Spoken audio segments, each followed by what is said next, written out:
Hello, welcome to How to Break Down Silos and Boost Collaboration. I see already 148, 57. Y'all are joining. Thank you so much for being here with us today.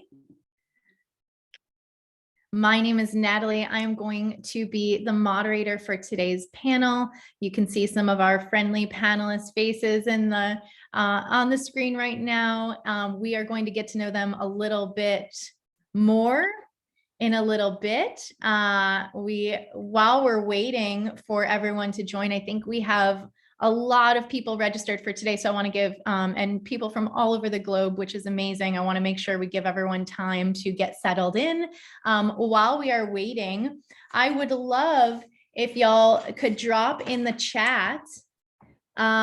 Where are you joining us from? I see Anthony, thank you, from London, England. Where are you joining us from? Also, please feel free to share with us what are your expectations for today? And are y'all managers, leaders in your organizations? Feel free to tell us a little bit about yourself. I would love for myself and our panelists to have a good idea of who's joining us today. Oh my gosh, so many different locations. I'm just going to call out a few of them. Montreal, Quebec. My stepson just went to college, left a couple of weekends ago for Concordia University, which we're very excited about. I love Montreal. Bay Area, Denver, Colorado, Temecula, Lancaster, Pennsylvania, Lincoln, Nebraska, Irvine, Newfoundland, Canada, Kansas City. Oh my gosh, so many different locations. We have an HR director in the audience, DC area, Charlotte, Radium Hot Springs, BC, very cool, Vancouver, love it. See more HR directors, CHRO in New York, amazing. Another friend from London, Malta, South Bend, Indiana, amazing. Love it. Yeah, please feel free to tell Copenhagen, Denmark, El Salvador, Germany, excellent.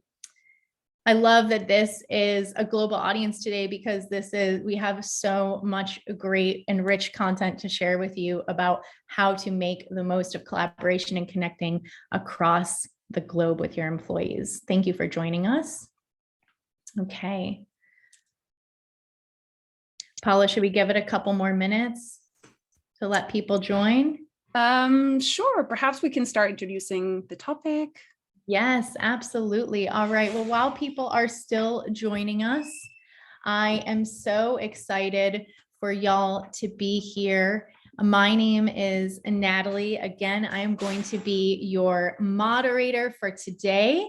I am joined by an amazing group of panelists who are going to help us learn and talk about today how to break down silos and boost collaboration. We are doing this webinar today with Bravely, of course, and our partners from Talaera and Blueboard. And we are really going to be talking about how effective collaboration is vital to creating inclusive and collaborative teams and cultures for our organizations. We're going to talk about some best practices and some tools to help support that effective communication and collaboration, especially in the world of work that we are all experiencing right now, which is hybrid. It's new, it's different. Every day feels a little bit different for us. And so there are a lot of new tools and practices that we can be looking into. And that's exactly what our panelists are going to help us do today. All right. Well, I see the people joining are starting to slow down a little bit. And I know we only have 1 hour with each other. We're going to try to make the most of it. Just so y'all know, in the audience, we're going to spend about 30 to 40 minutes talking, learning a little bit about the panelists, talking about some questions that we know are top of mind for you all. And then we are going to open it up for Q&A. I will ask you, please submit questions. Feel free to drop them in the chat, but also feel free to submit them through the Q&A feature. That's a good way for us to keep track. If a question feels relevant as to what we're talking about during the panel discussion, I will do my best to weave it in, but I know y'all are probably gonna have a lot of questions, so please know that we are going to answer more questions at the end of the session. All right, so I would love to start introducing our panelists. So Allison with Blueboard, tell us a little bit about yourself, a little bit about Blueboard, and what you hope people can get out of the session today. Thanks, Natalie, and hi, everyone. It's great to see so many people from all over the world this morning. Well, morning for me. I'm based in California, so I'm Allison Tom, and I'm really grateful just to be sharing in a space with all of you today. I've spent more than a decade helping really high growth and a lot of early stage companies across ad tech, fintech, HR tech, navigating, I think, the challenges and the excitement of scaling teams and culture. And as you can imagine, I've encountered my fair share of silos in those environments, some that work for our teams and others that don't. And I'm just really looking forward to today's conversation and kind of sharing what some of my experiences have been, and then also learning from all of you and from our wonderful panelists about how those silos are creating challenges and I think opportunities for helping your team stay connected with your employees. So currently, I'm the VP of People and Culture at Blueboard. I have the privilege of leading our people strategy and our operations. Our people team touches everything from talent acquisition to HR, our culture, and of course, diversity, equity, and inclusion, and really every aspect of the employee experience. For those of you who are maybe less familiar or don't know about Blueboard, Blueboard is an experiential rewards platform for many of the world's most loved employers and companies. We know that organizations and people teams in particular, many of you are tasked with the challenge of recognizing and really incentivizing your employees in meaningful ways. And I think meaningful is the key there. I think that nowadays a lot of teams are realizing that, kind of run-of-the-mill gifts or swag just maybe aren't cutting it anymore or don't feel as personal or as impactful as they could be. And so Blueboard is really built on the belief that when people are able to connect with the world around them and able to tap into their personal passions and their creativity, they also connect with themselves and are better, fuller versions of themselves when they come to work. So our platform makes it really easy for companies and for people teams to be able to design those programs and to give these really once in a lifetime experiences to their employees. So feel free to check us out. Awesome. Thank you so much, Allison. We're so glad that you're here today. All right. And Paula with Talaera. Awesome. Well, hello, everyone. It's very, very exciting, as Allison said, to be here with so many people, with such great speakers. And yeah, I'm excited. My name is Paula, as you may know already, and I'm the Director of Marketing and Content at Talaera. Part of my job is about making sure that all the content we put out there for our learners trying to get better at business English are truly getting materials that are directly applicable to their lives. And I have a bit of a mixed background. I studied translation. I have a master's in industrial psychology. I'm a certified coach. And then I also have about 10 years of experience helping not native English professionals thrive in the workplace. And for those of you who are not familiar with Talaera, we are a business English training company, and our main goal is to help those not native English professionals thrive in an international workplace. We notice that sometimes people have very good English or they have okay English. They definitely have a lot of great ideas. They are very knowledgeable, but then they're still lacking that bit that allows them to join the conversation. Could be language or it could be cultural understanding. So yeah, that's what we do. We take a very customized approach, very personal approach, where we really care about the experience, both for managers and also for learners. So for managers, it's truly about making life easier for them. We know how busy we all are. So we just want to make the training logistics super easy and personalized. And then for the learners to truly give them what they need. Business English training can be many things, but if it's not effective and applicable to the real life, then it's not going to work. So yeah, that's where we come in. We have a lot to share when it comes to communication, cross-functional collaboration. So that's a bit what I hope I can bring to the table today. Amazing. Thank you so much, Paula. I really appreciate that. And my fellow Bravely coach, Wissam. Well, first of all, I'm so excited to be here and so excited that a lot of people joined from all over the world. My name is Wissam Al Khatib. I'm a psychologist by education and practice. I pivoted into the business world, so I have over 23 years of experience. And in the past 15 years, I was blessed and to manage and lead the multinational firms in markets like Dubai, Abu Dhabi, Saudi Arabia, Qatar, different parts of the Persian Gulf. I'm also a certified and accredited life and a business coach with the International Coaching Federation as a PCC, a professional certified coach, and also a leadership trainer with Maxwell Leadership and a disc consultant, so on and so forth. So I've been working with Bravely for almost a year now, and it's been so exciting to impact so many lives on a global scale.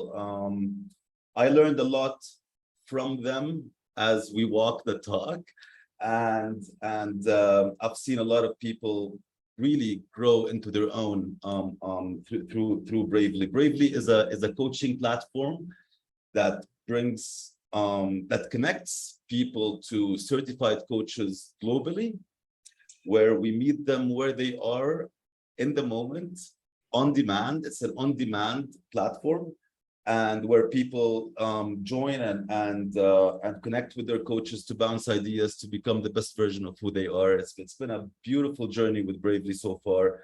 I'm excited about today's session, today's webinar. I think breaking down silos and being able to really collaborate and connect vertical structures together, and being able to open communication properly and having effective communication is extremely important. I also love the leadership aspect of today's webinar. I think there's a lot of responsibility there as well. So what I would like to bring to the table today is the responsibility of leadership, the mindset that people could have when it comes to collaborating and communicating effectively. And I hope that you could take a lot out of this today, and we could all learn from each other. Thank you, Paula and Alison and Natalie, for introducing yourselves as well. I'm so excited to be among you on the panel, and you know, let's see how this goes. Thank you so much, and I'm regards from Medellin, Colombia. Right now, where I'm based. Thank you so much, Wissam. And yes, so grateful to be here for all of you. Thank you each for taking a little bit of time to share a little bit about yourselves. We don't have any other slides today. Like Wissam said, this is going to be conversational. We really have a lot of questions. I have some notes here. I'm going to be jotting down your answers and trying to make this discussion as rich as possible for everyone that we have here today. For all 587 people. It's amazing. We're so grateful that you all are here today to talk about breaking down silos and increasing effective communication in your organizations. I'd love to start with a question for our panelists. Alison, I'll start with you, but the way I'd love for this to go is if y'all have Wissam and Paula, Alison, if someone else is sharing and you have an idea or perspective or a tool or best practice share, please chime in. This is, it's really important that we all are able to share our perspectives today. So Alison, I'll start with you for this question. What comes to mind when you think of workplace silos? What are some of the benefits and some of the challenges that silos present for us? Yeah, I think that question, first and foremost, just thinking about where do silos start to kind of pop up in an organization. And like I said, I think that even before COVID and before teams were fully distributed, I think that there were some, obvious places where silos could pop up. Namely, first thing that comes to my mind is certainly silos that come up across different teams or functionally. So for example, you may have engineering working in one way, and you may have marketing or another team across another department working in an entirely different type of way. But I think that the other area where silos have certainly come up in my experience and what I've observed over the last years with COVID and with remote work, I've also been thinking a lot about silos across levels. So for example, does leadership become more siloed, or have they become more siloed from, for example, your middle managers or frontline managers, and potentially from the rest of the organization? I've seen this be a natural byproduct or maybe even an unintended consequence of leadership teams in the pandemic having to meet more frequently, and certainly via Zoom, just being able to constantly hop in and just being in a constant cycle of discussion as they've had to align and navigate, pivots, critical business decisions in the pandemic. And so absolutely a necessity, but you also start to see, I think now 2 years in, we're starting to see some of the side effects. And I think it's just being about being mindful and being aware of where those side effects are popping up and how they are potentially presenting themselves as silos. So that's one of the observations I have. I'm excited to hear from Wissam and from Paula about where they're also seeing that come up with leaders and with their teams. I'm totally with you. I've seen that. I think when we think of workplace silos, thinking about cross-functional or cross-department silos is what springs to mind. Probably the easiest, leadership definitely as well. And then the other one that we've also seen is geographical silos. Now that everyone's working together in a global environment, it's very easy to have those divisions with the team in India and the team in Germany and the team in Spain. And that gets even worse when the language skills of the people involved may not be as good as, for example, the headquarters, or when people are not fully aware of the way we collaborate in different cultures. So not having that cultural awareness truly also affects workplace silos. Yeah, thank you both. I would like to add to that. I mean, I think like Alison said, the pandemic did play a role to create more silos, and with the pandemic, the companies became, they went into globalization, and they're finding talent all over the world, and by nature, the silos are created, and what I've seen, and I coach maybe 150 hours a month, and I work with a lot of people, and I've seen a lot of cases where employees they feel like they're not involved, and what I've noticed that it all boils down to leadership. It all boils down to the culture that is being embedded by leadership, the culture, the values, aligning the corporate values to these different structures or different departments. I think it's so important to look at it, because there's a responsibility on leaders. There's a responsibility on us as employees, or on the employees, definitely. But the main responsibility is on the culture that is being, and the environment that is being embedded by leadership. And I think this is a very important point to touch base on during this webinar.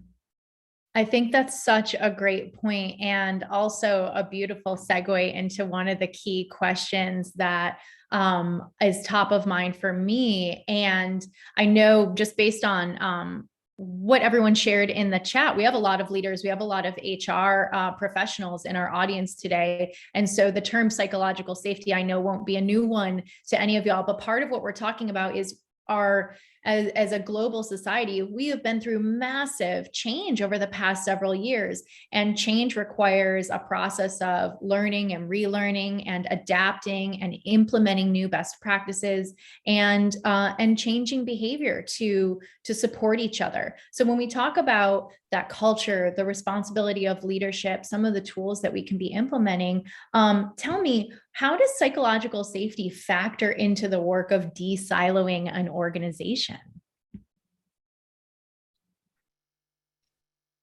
And I would love go. Let's have Paula, you start us with that one. Yeah, psychological safety, it's a topic that I'm passionate about. I think when your employees feel psychologically safe, they're just more effective communicators. They just feel at home. They feel like they can truly speak up for themselves. They don't have the fear of negative consequences. So silos sometimes happen. They can happen because people are fighting for resources, but sometimes it also happens because they don't feel that they can truly reach out to their leaders. Allison and Wissam, you were talking about that leadership, that vertical silo effect, and without that psychological safety, it's really, really hard for employees to push through. So it's very important to create that space where they feel like they can be vulnerable, they can take risks, and I would say that lack of psychological safety is exactly what leads to silos, right? Because you have that environment where competitiveness dominates. I don't know what you both think, Allison, Wissam. May I, Alison? Yeah, of course. All right, cool. Well, what I found out, there are three mind tricks that employees fall into. Three mind tricks: expectations, assumptions, and fear. And because of silos, people expect things, and then I expected this person to do this, so they fall into the expectation trap, and expectations always lead to disappointment somehow, and then they assume. Assumptions by definition is not having the right information, right? If you have the right information, you don't assume anymore, you know. So they assume, and then they fear the unknown. They fear that okay, if I talk to this person, they might not help. I don't know if they're going to help, if they're going to be there, if they're going to contribute, so on and so forth. So they fall into these full traps. Now, how can we help employees not to fall into these traps? How could we help them to be psychologically safe and being able to I have actually a live client a live case, sorry, with a client where the client said he's in sales and works in business development, and his job is to go and generate profit, right? And then there's another department, which is the compliance department. And the compliance department, their job is to protect the company.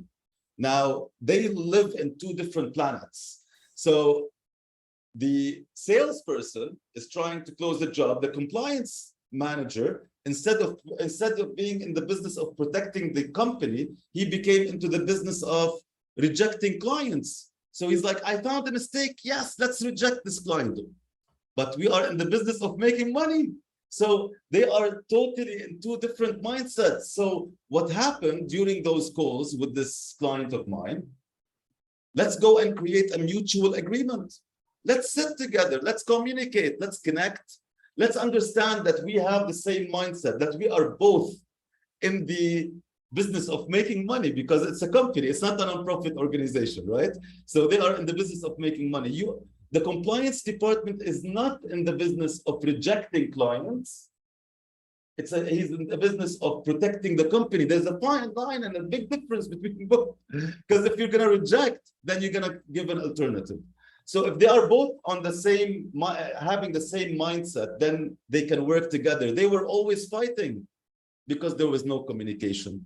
Once they created a full agreement to move forward, boom, they became on the same wavelength, which gave them the chance to grow. I think that's such a great point, Wissam, around communication and how you can stretch across, sometimes with the support of a coach, right? Sometimes with the support of outside training, because we get caught up, we get so comfortable in those patterns and behaviors that it becomes easy to stay in those silos. So communication, it sounds like, with the support of leadership and help and outside help, can really be an incredible way to start kind of breaking down or challenging some of those silo structures. And I see a lot of comments in the chat around psychological safety and some questions. I would encourage y'all, if you have questions, and I see some great ones in there, please drop it in the Q&A so I can be sure to answer it at the end Q&A session.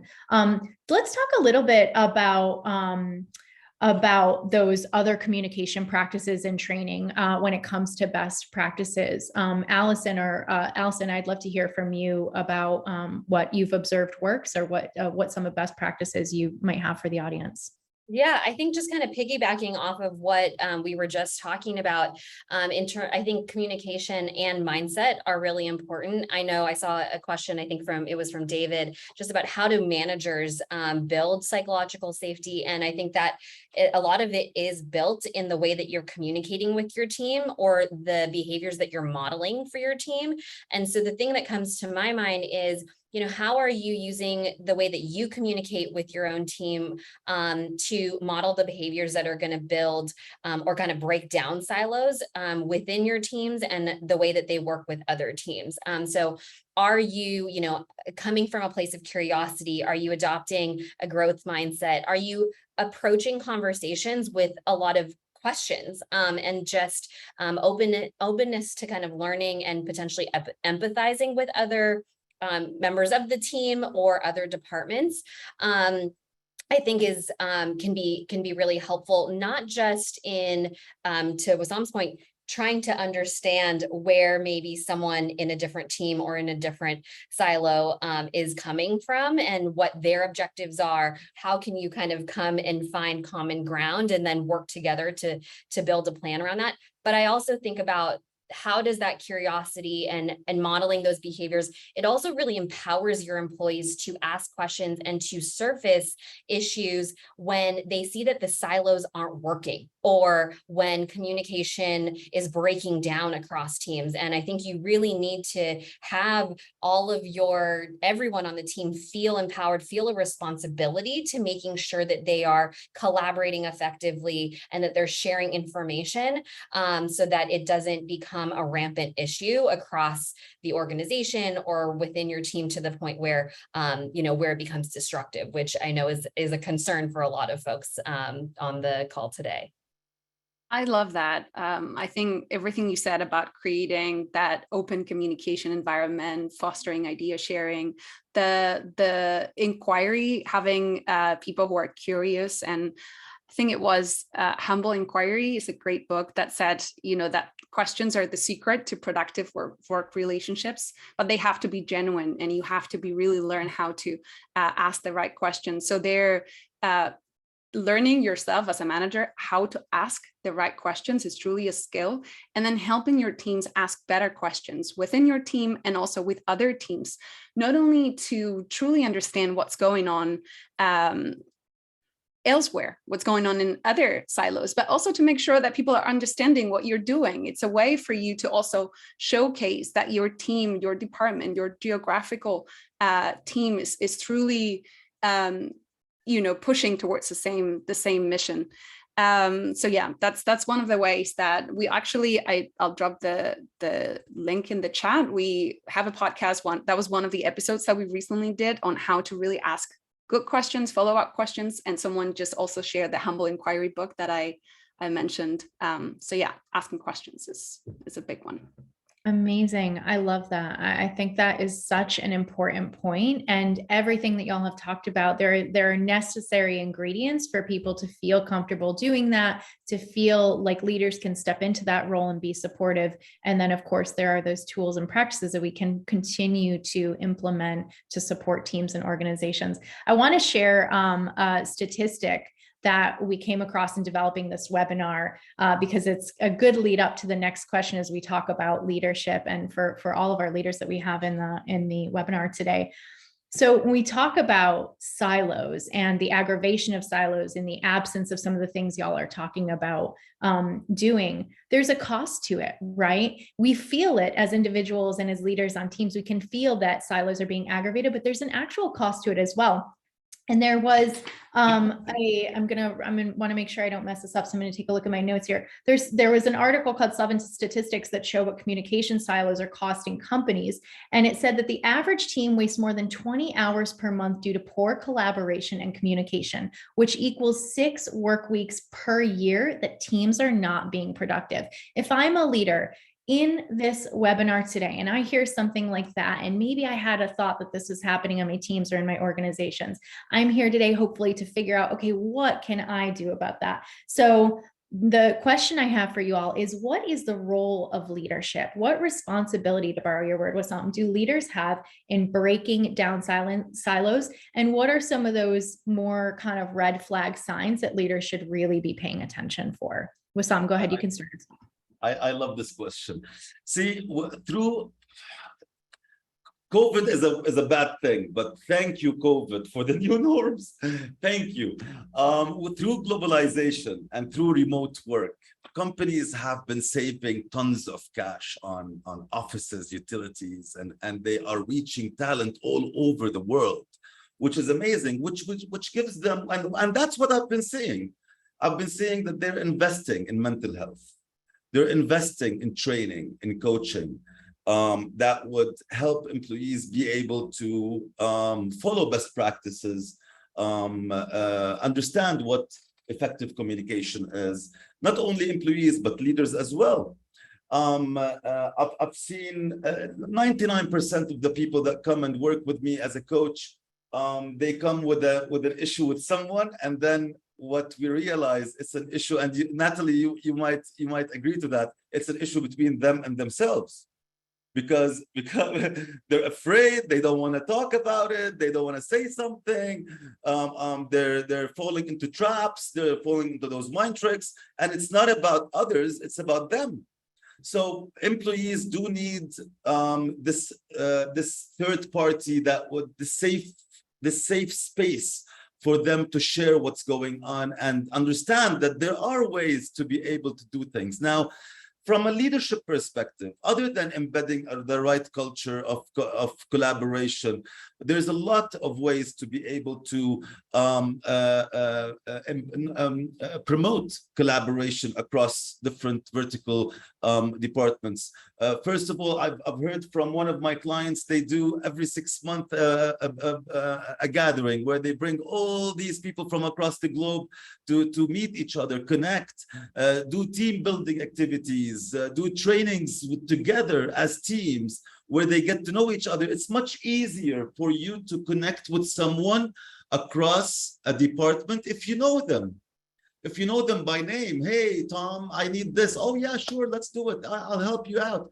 Instead of someone you've never met before, right? So again, from a leadership perspective, where are you investing your money? You have saved tons of cash through globalization. Fine. Let's invest in our people. Let's invest in their mental health. Let's invest in them growing as employees, growing their mindset, being able to understand that, you know what, we can do this. We can really collaborate. We can communicate, and we can say what's on our mind. So I think this comes back to leadership. And from the cost structure, you mentioned something really important. It's costing them a lot. Since it's costing them a lot, but they're saving a lot also through globalization. Yeah, and that's so where you invest the money. Absolutely. Where are you reinvesting those? Allison, Paula, what do you see and what have you experienced, or what advice do you have for the group when it comes to reinvesting in that connection, that camaraderie across teams and within the organization? Yeah, I'll jump in, Paula, if you don't mind. I think that one of the important things I'm always mindful too, is that, not all teams will necessarily have huge budgets or a ton of resources. A lot of teams are running really lean right now. And I think it's also really important for leaders and teams to remember that investing in your people and in the culture, to Wissam's point, it doesn't always require huge budgets or full scale programs. The way that your leaders model the behaviors, again, coming back to this idea of modeling, is also really important. And I love Wissam's point about it is so much easier to feel collaborative and to feel a true sense of partnership with another team when you have at least some foundation of some kind of personal relationship or some kind of empathy, just for knowing who they are. Who are you asking someone, when you're asking for something from someone, do you know that person? And so do your leaders take a couple minutes at the start of a meeting just to say, hey, how are you? How are things going? Particularly if they're in another part of the country or around the globe, what's going on? And just taking a few minutes, I think that can be really impactful. The other thing that I have thought a lot about is how are your leaders, how are they sharing information? And I think that it is important for leaders, especially at kind of the highest levels of your organization. Certainly they are managing and leading their own departments, but I do also think it's their responsibility to help to translate and oftentimes be the bridge builders. So are they helping to kind of take the information that maybe it certainly resonates with their teams, but can they break that down and translate that and deliver it and cascade it across the rest of the organization in a way that feels palatable and resonates with other folks in other departments, so that everyone is receiving that information and is able to internalize it and process it as well. So I think also modeling and also helping to translate, which is definitely Paula's specialty.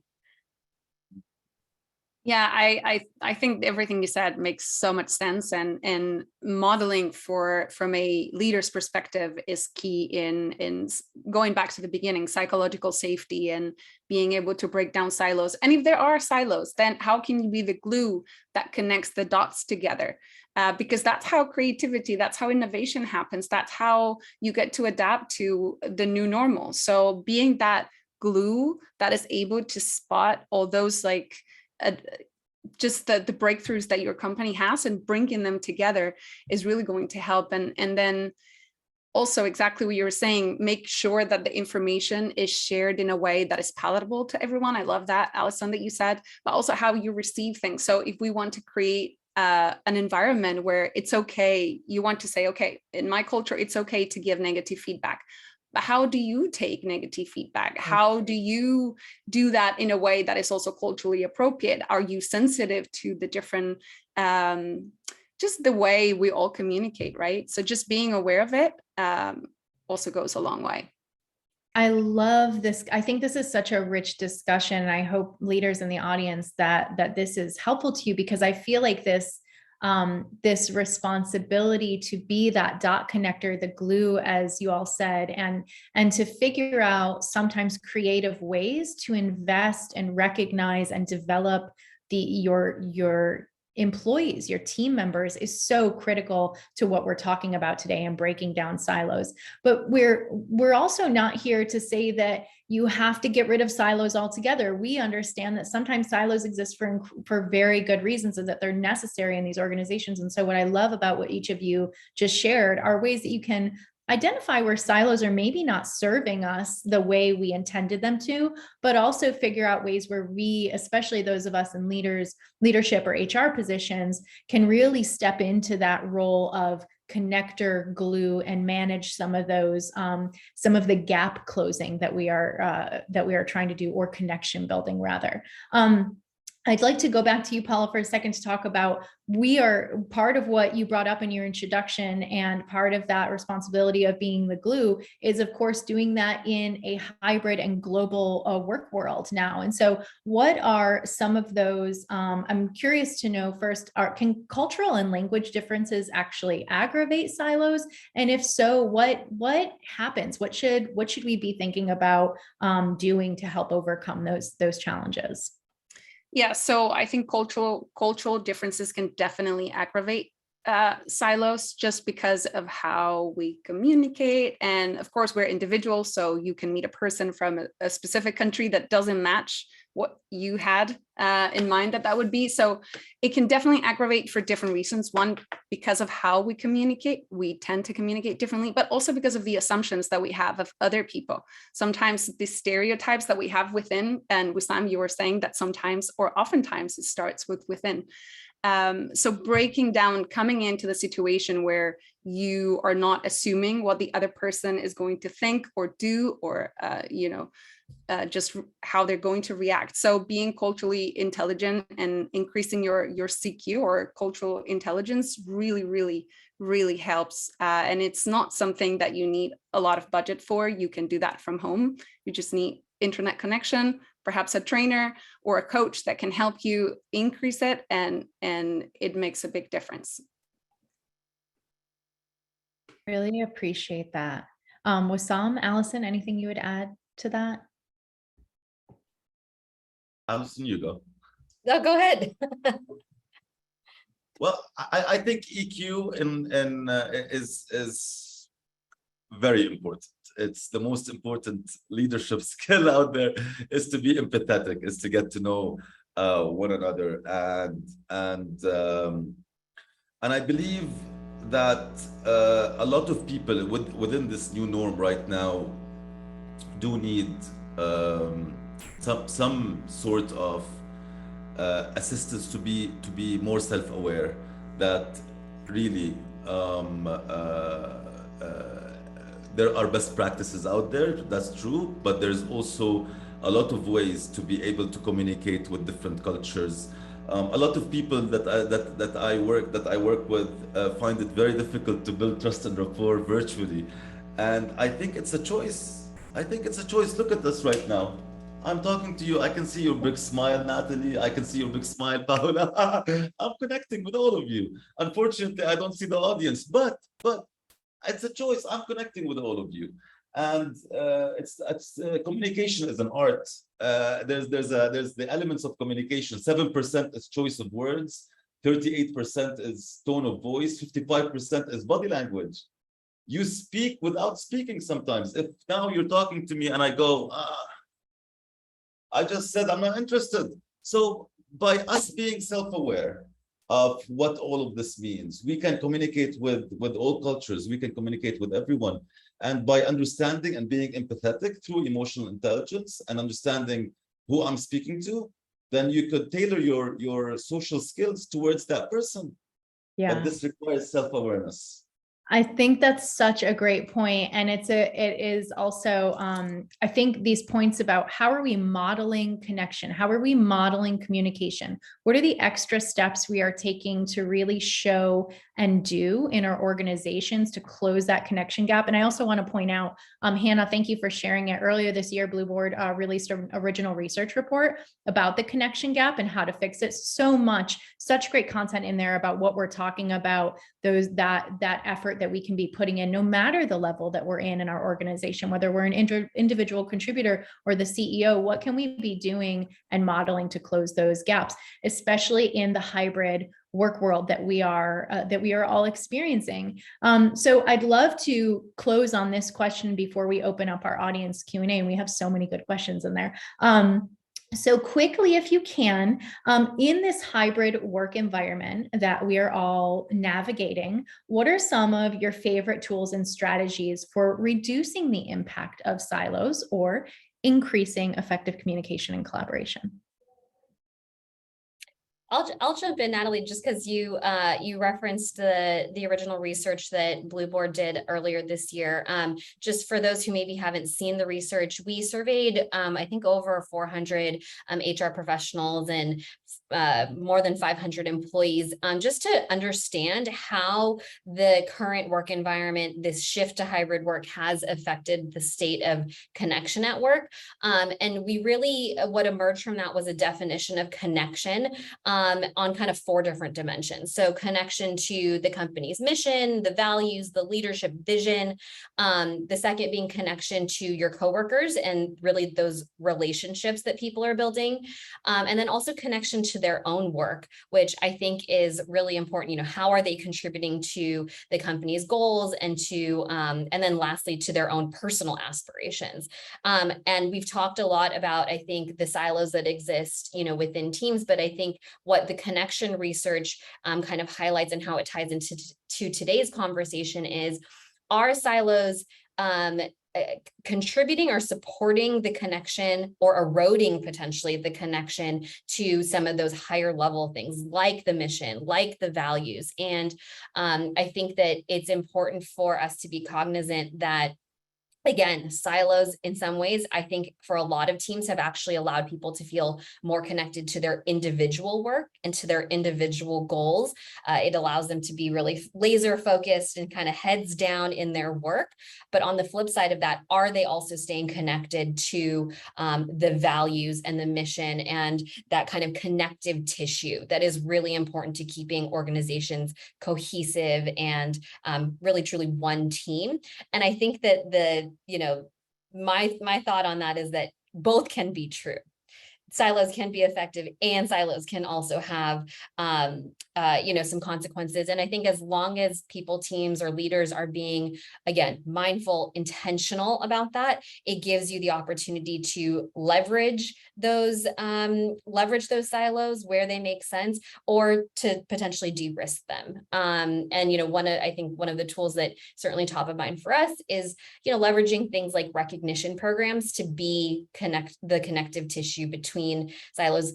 Leverage those programs, those kind of broader cultural or company-wide programs, to really highlight the behaviors and the values that keep your teams aligned and keep them feel like they are part of the greater the whole, while still also giving them the flexibility to work in new ways that really empower them and allow them to be effective in this more hybrid environment. Thank you so much, Allison. And that actually, there was so much amazing feedback and support ideas in there. And I want to point out that there are a couple of questions that we had in our Q&A around, I'm going to combine a couple of them, but really around what are the policies and practices, organization-wide policies and practices that can benefit what we're talking about. And also, is there, someone had asked if there's a need to have an internal communications team, but what I'm hearing from you is where you have those resources available, leverage them to the best of your abilities, but also in the absence of, say, a formal internal communications team, what policies and practices do you already have in place, or where are there gaps in those policies and practices that you could use to support that connection building? Great. Okay. So we have a question from Sherry in the Q&A that I think is a good one, and it's related to what we're talking about in the hybrid work world. Sometimes some of us are just working solo from home with a distributed team all over the globe. What suggestions do you have, more specifically, to jumpstart involvement when you're, say, a sole leader working from home? Anyone can answer that. Go for it. Yeah, so I can jump in if you all don't mind. So when we talk about distributed teams, the first step is to make sure that everyone has a voice, everyone is able to communicate in an open way. And that could be because they feel safe doing so, because they have the language ability to do that, or because they just know how to do it, they know who to reach out to. So having that clear from the beginning, making sure that everyone does have a voice, is really important. And also establishing norms with your team. Talk to them. I think the world would be so much easier if we were more open about the way we like to communicate and the way we like to work. So how do you like to do that? How do you like to receive directions? Do you prefer it written? Do you prefer it through a voice message or a live meeting? It's, again, going back to the assumptions. Sometimes we assume, I have a lot of experience as a leader and this worked in the past, so I assume that this is going to work in this new team. But assumptions only lead to, oftentimes, to disaster. So truly talking to them, asking them that kind of question. In the past, what has worked best for you when it comes to collaboration and working? So yeah, open communication. I see here, one size fits all never work. Yeah, it rarely does. So really customize the experience for your specific team by asking them openly. One thing that I just wanted to add to that, Paula, that I've frankly just learned from my team here is, I think in Zoom, moving from in-person to being remote and doing so much communication over Zoom, sometimes there's the pressure to have your camera on or to speak up in a Zoom meeting. And my team has done such a great job of reminding me to hold space for, maybe some folks don't feel comfortable speaking in front of 20 people on a Zoom call, and holding just a couple minutes if you want to put your comment or you want to ask your question in the chat even. And even just holding that space makes such a difference. And I've been so grateful to my team for those constant reminders to, okay, let's take a pause, because I think it's really easy in Zoom just to keep moving on to the next agenda item. But holding that space has been something really valuable for me and my team. Beautiful. May I jump in, please, Natalie? All right, awesome. You're on mute, by the way, Natalie. Alison, Paula, I couldn't agree more. I don't want to repeat what you've said. I agree with everything you've said. It's beautiful. And from a best practices, what I've seen, one is centralizing shared resources. Centralizing shared resources where vertical structures, they feed into these centralized shared resources and they collaborate. Okay, so this is one thing I've seen. Definitely culture and values, aligning the culture and values or the corporate culture and values to the vertical departments. So there's an alignment of how we work, and which is also aligned with the operating model. For you to do this, you have to discuss this with this guy, with with that person. You need to collaborate with it. And then what I've seen with some of my clients who work with, for big companies, their metrics, the KPIs and their metrics include collaboration. You want to grow, you need to collaborate. We need to see that you're collaborating. This is part of your KPIs. If you collaborate, you grow. You build relationships. We save money, as you said. Silos cost a lot. This is reflecting on the cost structure of the company. I've seen joint programs between departments, training, coaching, group coaching, and team building. And I've seen models like RACI and PAXI, models that are extremely interesting, also part of the metrics. So there's a lot of best practices out there that promotes, not only promotes collaboration, promotes ownership, accountability, empowerment, promotes that kind of culture and that kind of environment, sorry. So these are some of the best practices I've seen out there. I don't know if Paula, Alison, if there's anything, what do you think about that? And if you would like to add to that in terms of best practices. Yeah, if there's any. Alison, you can jump in if you like.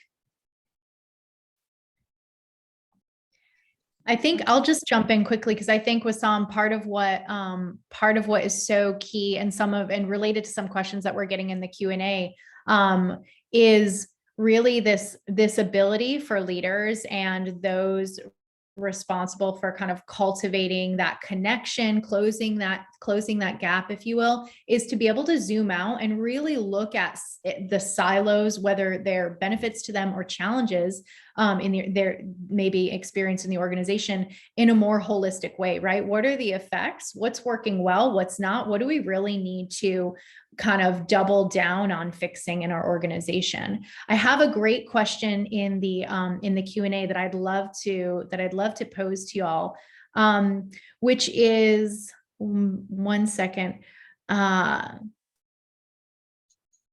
How do we break cross-team silos when collaborating and coordinating with teams that are closely related to each other, but may have different tasks? In case of a situation where each team has a simple understanding of each team's responsibilities, but doesn't necessarily know each other's working style, work environment, et cetera. So kind of along what you were talking about, Paula, earlier, but we're talking about maybe a whole department or a whole team, right? It's a little bit of a bigger effort. Thoughts, suggestions for Lucy? Thank you for that question for Lucy. May I? Please, go ahead. One thing I've seen, keep the end result in mind and work backwards from there. What's our objective? And let's work backwards from there. That's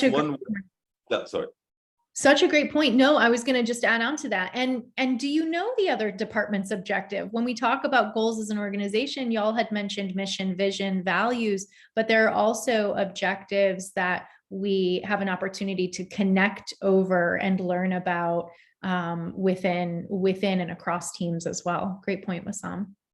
Yeah, aligning the objective, also making an alignment of objectives and working backwards from there together and creating a mutual agreement around how we're going to move forward. I love that, Wissam. Just truly understanding, okay, what are our common goals and then what are our individual goals? And once you have that on the table, then you can start to match and see, okay, we actually probably have a lot more in common than what we initially thought. So in the parts where we can actually fight together or push together towards the same goal, let's do that. I think also one of the things that can help to remove some friction in working towards those goals is at this, whether it's at the start of a quarter or when you're kind of kicking off a project, identifying what are the dependencies and where are their potential conflicts, addressing those head on and early on in the process, I think can really be valuable and help to make sure that as you're building working towards the objectives again, that you're not kind of derailing the process midway through. And I think that that helps to build trust. It helps to build more kind of understanding of how the teams are going to work. Because I know that was one of the questions is how do we accomplish these goals together? I love that. And I think that's such, and thank you, Allison, you're right. I feel like that addresses some of the questions we had in the Q&A around how to actually start putting this into practice.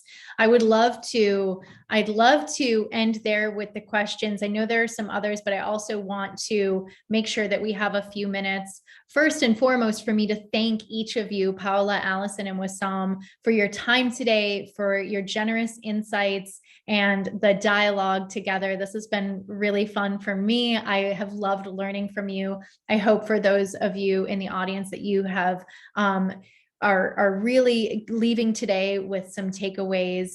I would love to just open it up to each of you to quickly share anything, any parting words for the group today, or anything that you hope they take with you or an offer to share with the group. I will start. Anytime I do one of these webinars, I just thank you everyone for sharing the really thoughtful questions. I feel like we were just getting started. And I first and foremost just want to say that for all the people leaders, any managers out there, you're doing a great job. I see you. I know that there are a lot of challenges, and I think that on that note, I think just being mindful, being really intentional when you see things that are working for your teams, being inquisitive and asking, why is it working for those teams? How are the silos? Why is it that the silos or the way that this particular team is working is really effective and having a really positive impact?